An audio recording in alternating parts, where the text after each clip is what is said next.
Hey everyone, welcome back to Reading the CTMU. We are on the Metaformal System, Completing the Theory of Language by Chris Langan. Yesterday we read through the abstract. Today I'm just going to read through the first section here, the nature of language. We'll just get right into it.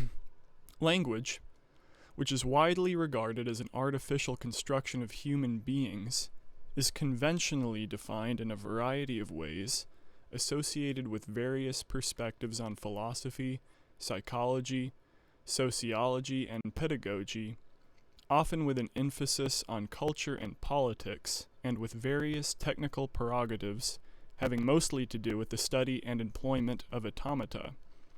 This has led to an emphasis on linguistic variety and contextual specificity, with variations canceling out rather than summing to a meaningful overall characterization. Thus, the bare bones definition of language omits any reference to content, application, or structure, reducing it to an abstract set of strings or linear sequence of sounds or symbols devoid of meaning.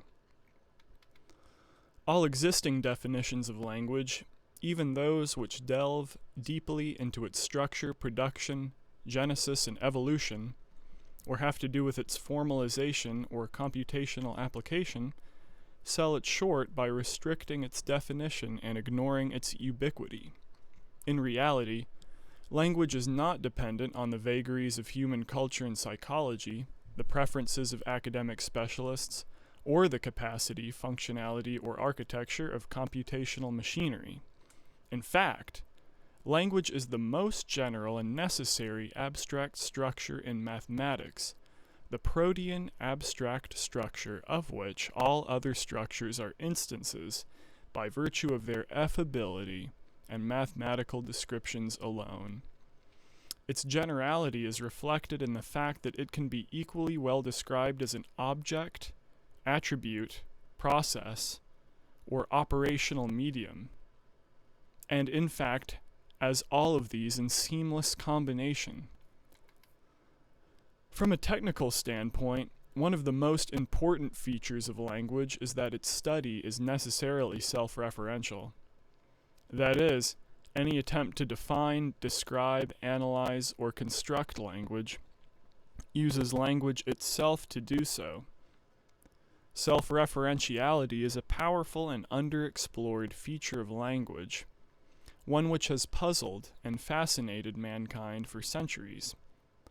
But at the juncture where language meets cognition, it is also a source of logical and epistemological complications.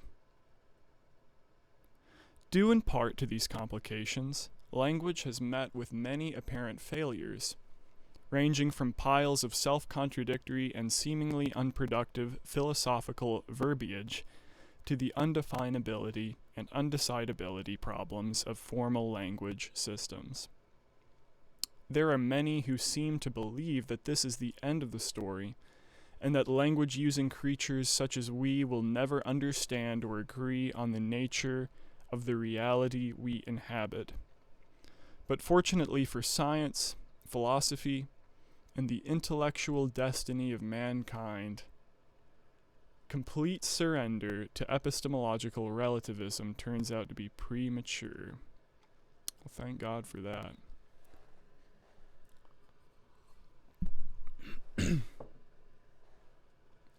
So here Chris is talking about both levels of language discussed previously, the natural language level and the formal language level. He's sort of mixing them together. And in the past day or so, I've been reflecting on the nature of that distinction some. And I said yesterday that natural languages are capable of sort of evolving over time without having to explicitly redefine anything about the language, whereas formal languages are strictly well defined and have to be explicitly changed in their definitions in order to evolve in anything like that way. And I think a big difference that I've thought about there is just the difference in implicit versus explicit. Whereas natural language, we learn it when we're young, and we just use it, We learn the words and the grammar and how to put them together. But very rarely does anyone explicitly think or study or talk about the exact definition of the natural language that they use. Whereas a formal language, the whole purpose of it is to be totally explicit, so it can be well studied, it can be rigorously studied in mathematics and logic and various other rigorous fields like that. So, and I was kind of thinking about that and relating it to the third level, the metaformal level. And just a little thought that I had this morning was that, in a way, the metaformal system, the language associated with it, which Chris sometimes calls self-configuring, self-processing language, or SCSPL, is maximally implicit and maximally explicit at the same time, in the sense that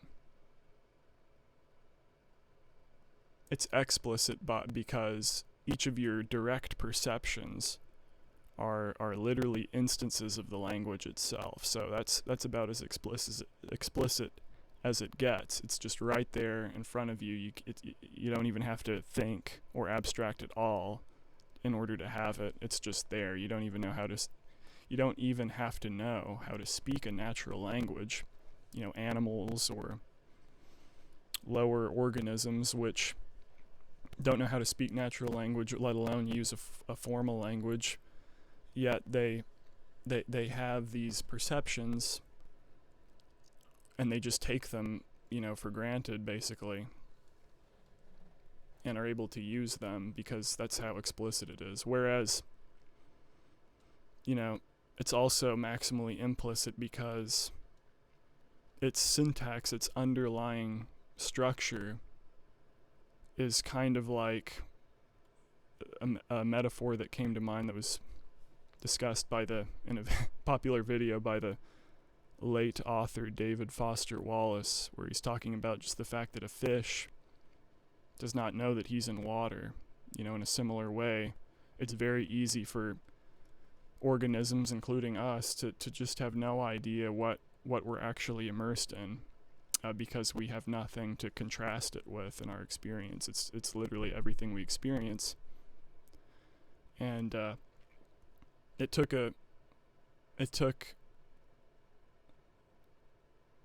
a uniquely powerful intellect like Chris Langan to explicate what has been totally implicit to the rest of humanity up until this point. Other great minds have kind of had a sense of what's going on in that direction, but nobody has been able to fully explicate it in the way that Chris has. And so it really took a lot, and humanity has sort of had to develop over centuries and millennia, sort of snowballing technical progress and technical fields that have built up the conceptual vocabulary, so to speak, that Chris then had at his disposal to help explicate it.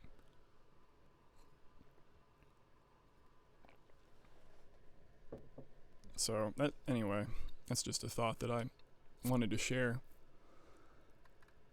Language, which is widely regarded as an artificial construction of human beings, is conventionally defined in a variety of ways associated with various perspectives on philosophy, psychology, sociology, and pedagogy, often with an emphasis on culture and politics. So I think here he's talking about the natural language level, where, today in academia,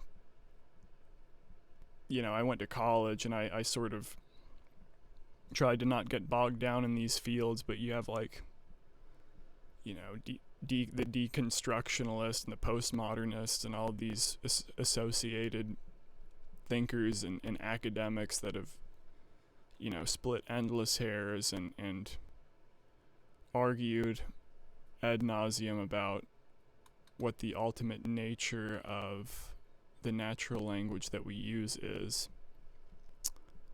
And then he says, and with various technical prerogatives having mostly to do with the study and employment of automata. And there I think he's talking about formal languages, where we have, maybe I'll do a video on the Chomsky hierarchy, but there are these levels of formal languages, and they're each associated with a type of automata that is defined to process that level of language. And so you have levels of automata associated with each level of language, and ultimately languages and automata are aspects of a triadic identity. I'll just leave that there for now. This has led to an emphasis on linguistic variety and contextual specificity, with variations canceling out rather than summing to meaningful overall characterization. So it's like destructive feedback, like if you just think of like waveforms that, the peaks and troughs don't line up, they're not adding to each other, you have these various, those are like the contradictions in these different descriptions of language, and so they just kind of cancel each other out, or they don't agree or sum to any overall understanding. You're just left with a choice basically of how to of selecting one or the other, and how to think about language.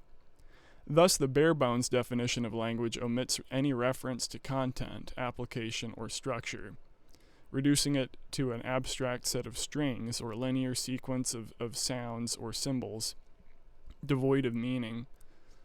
So I think he's talking about like this destructive feedback between these various descriptions and way of thinking about language has led to just that which is consistent amongst all of those descriptions being something extremely bare bones. All you're really left with after you cancel out all the contradictions are just a very skeletal description of these abstract sets of strings, and they're devoid of meaning, so you're really not left with that much understanding about everything else that language is capable of, including all of its meaning and its ubiquity and etc. You're just left with that bare bones definition.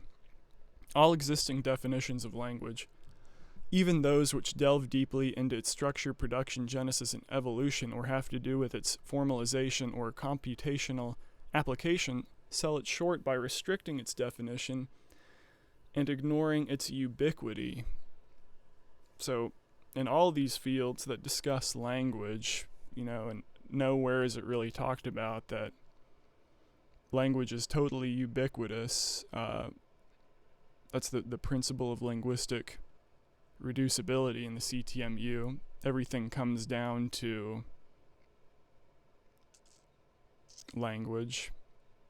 Everything must ultimately be couched in some ultimate language.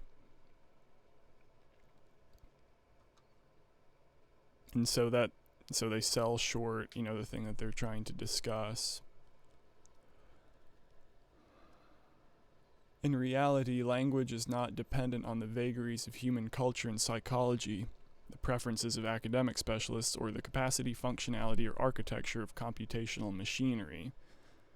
The ubiquity of language and the fact that it's everywhere and has a fundamental nature that's logical and metalogical, as described in the CTMU, is not dependent on these vagaries of differences of culture or the preferences of different academics, or any strata of automaton or computational machinery. In fact, language is the most general and necessary abstract structure in mathematics, the protean abstract structure of which all other structures are instances by virtue of their affability. I love that. And mathematical descriptions alone. so necessarily it's the most general and necessary abstract structure in mathematics, because in order to describe anything in mathematics, which in order to make a contribution or state something in mathematics, by definition you're using language already. You can't, without using language, you can't communicate any information. It's all just kind of by definition tautological, that language is the most fundamental. And I love that he says, by virtue of its effability, because that's a great word. Ineffable means incapable of describing that thing, whereas effable means you're able to describe that thing. So the fact that we can describe something at all means that language is being employed. Its generality is reflected in the fact that it can be equally well described as an object, attribute, process, or operational medium, and in fact, as all of these in seamless combination. So that's pretty heady. You have these 4 words here: object, attribute, process, or operational medium. Language, because, as he talks about later, the fact that it's self-referential, when a language talks about itself, for example, or talks about an expression of itself, that's a language turning itself into an object that it can then talk about. An attribute would be an example of that.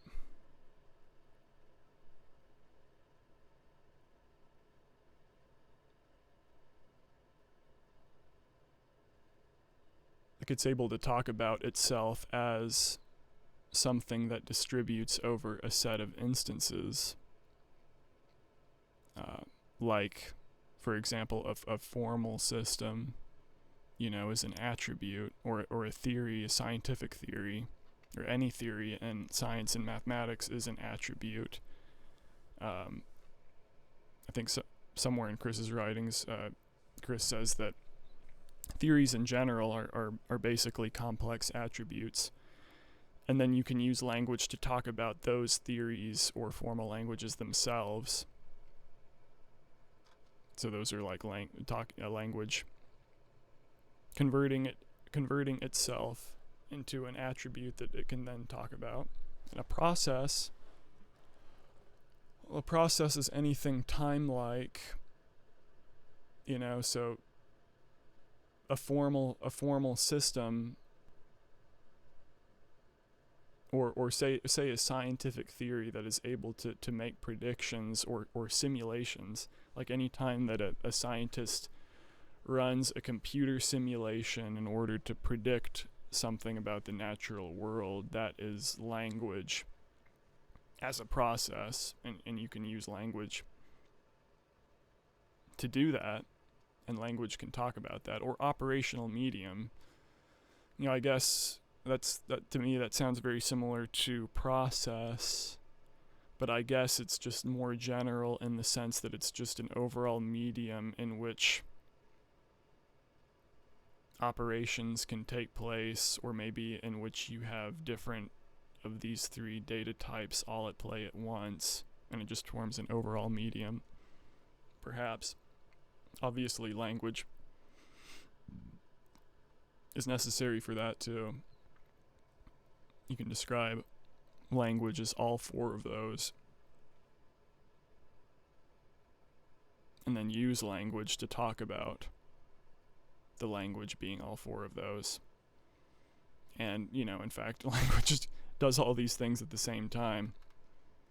And what I was just talking about, the fact that, when language is thought about in any of those 4 ways, the ability to just continue talking about the application of language in that way is this important feature of language that he talks about, which is its self-referentiality. He says it's one of the most important features of language. That is, any attempt to define, describe, analyze, or construct language uses language itself to do so. Very, very true. And I trust that that's pretty self-evident to you all. I would challenge somebody who disagrees with that to try and make an argument against it without using language to make that argument.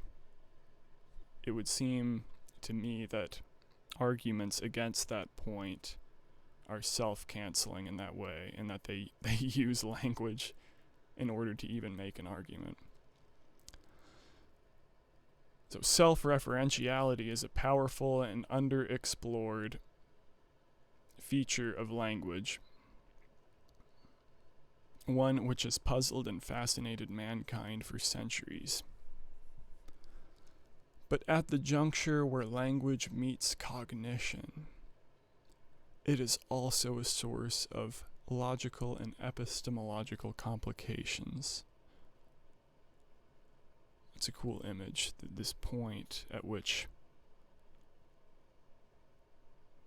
our very own cognition meets with language at a point of shared structure. So due in part to these complications, language has met with many apparent failures, ranging from piles of self-contradictory and seemingly unproductive philosophical verbiage. I encountered a lot of that in college when I was taking some courses in mathematical logic. I remember taking a graduate level course on the philosophy of logic, where it was this endless. It was exactly what he's talking about, just this endless pile of self-contradictory and seemingly unproductive philosophical verbiage that, might not be totally devoid of insight, but is definitely devoid of the necessary context and overall conceptual medium in order to properly employ any of the insight that might be present. And then you also have the undefinability and undecidability problems of formal language systems. And those are extremely interesting to me. I imagine that we'll have some series or something going into those and just trying to understand them. It's something that I've put some effort into the past, in the past, and I'd like to just do more of that and share it with you all. There are many who seem to believe that this is the end of the story. Hopefully that's not us. Hopefully we don't think that language using creatures such as we will never understand or agree on the nature of the reality we inhabit. But if you do, I just want you to take heart or take hope in the fact that Chris is very directly saying that conclusion is premature. And if you're invested in that conclusion for whatever reason, I invite you to share in the comments section your reservations with what Chris is saying here, and maybe we can have a productive discussion about it. But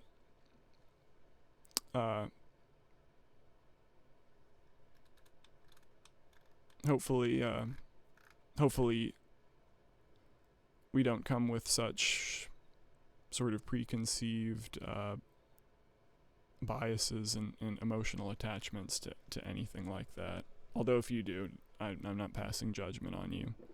We all have our own journeys and start from our own points of view, and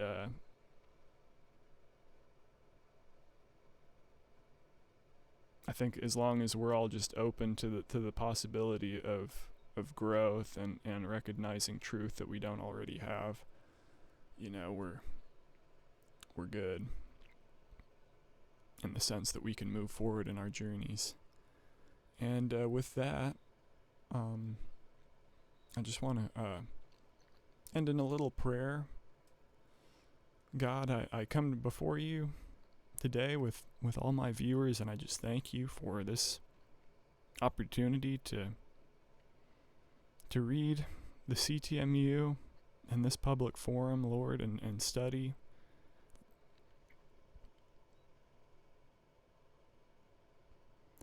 Study what I maintain as the truth,